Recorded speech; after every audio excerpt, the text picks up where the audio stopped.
Преку реструктурирање на буџетот ќе се направи простори за евентуални мерки кои ќе помогнат во надминување на кризата.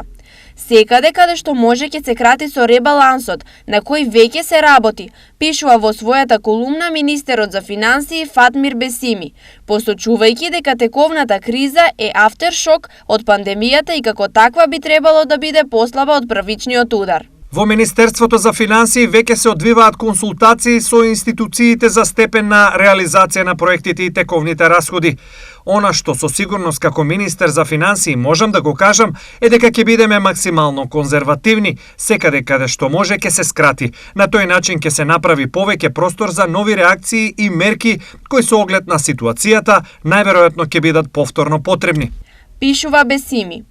Министерот за финансии посочува дека досегашниот одговор на владата на тековната криза е еден од најсилните во регионот.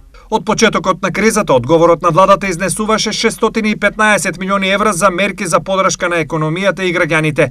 Ова сума е меѓу најсилните одговори на кризата во регионот. Хрватска има издвоено околу 635 милиони евра, Грција 500 милиони евра, Словенија и Албанија предвидуваат по околу 200 милиони евра и така натаму. Истакнува Бесими.